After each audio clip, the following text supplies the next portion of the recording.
Assalamualaikum warahmatullahi wabarakatuh.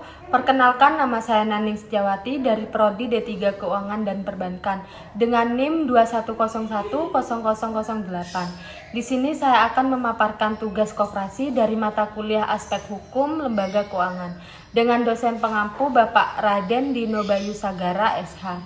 Baik, langsung saja mengenai materi yang akan saya paparkan, yaitu yang pertama pengertian koperasi, yang kedua fungsi koperasi, yang ketiga prinsip koperasi, dan yang terakhir jenis-jenis koperasi. Di sini saya akan menjelaskan tentang koperasi.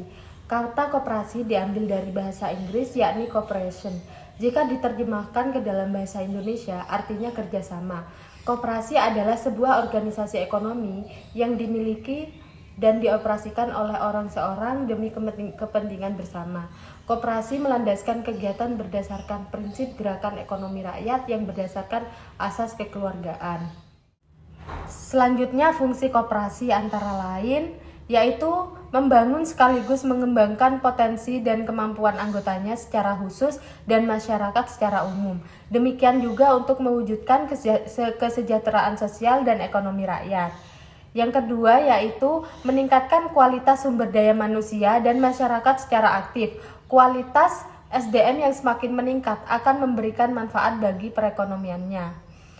Ketiga yaitu memperkuat ketahanan ekonomi kerakyatan. Fungsi ini bisa dikatakan sebagai pondasi kekuatan dan ketahanan perekonomian nasional dengan menjadikan koperasi sebagai sokogurunya. Keempat yaitu mewujudkan dan mengembangkan perekonomian nasional dengan menggunakan asas kekeluargaan dan demokrasi ekonomi. Selanjutnya, prinsip koperasi. Setiap organisasi, badan usaha, bahkan hingga komunitas tentunya memiliki idealisme dalam menjalankan operasionalnya. Tidak terkecuali koperasi yang juga memiliki idealisme yang dirangkum dalam prinsip-prinsip koperasi dirangkum dari Undang-Undang 25 tahun 1922. Prinsip-prinsip koperasi adalah sebagai berikut. Keanggotaan tidak dipaksa oleh karenanya harus berdasarkan sukarela dan terbuka. Dalam pengelolaannya, koperasi harus bersifat demokratis. Pembagian hasil usaha diberikan secara adil sesuai dengan porsi kontribusi masing-masing anggota terhadap koperasi. Pemberian balas jasa terhadap pemberi modal sesuai dengan jumlah modal yang diberikan, mengutamakan kemandirian. Jenis koperasi berdasarkan jenis usaha. Berdasarkan jenis usaha yang dijalankan koperasi terbagi menjadi 4 jenis, yaitu 1. Koperasi produsen.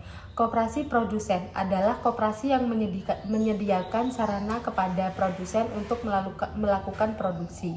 Produksi berasal dari anggota dan ditawar dengan harga relatif lebih tinggi untuk kemudian dijual kepada anggota dan non-anggota. Koperasi konsumen. Koperasi konsumen adalah koperasi yang menyediakan kegiatan usaha berdasarkan barang untuk kebutuhan anggota dan non-anggota. Koperasi jasa.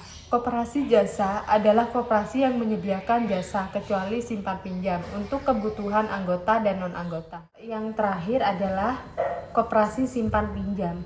Koperasi simpan pinjam adalah koperasi yang melayani anggota dan non-anggota dengan melakukan jasa simpan pinjam secara satu-satunya kegiatan usaha lembaga. Baik, itu saja pemaparan materi dari saya, Naning Setiawati. Kurang lebihnya mohon maaf. Wassalamualaikum warahmatullahi wabarakatuh.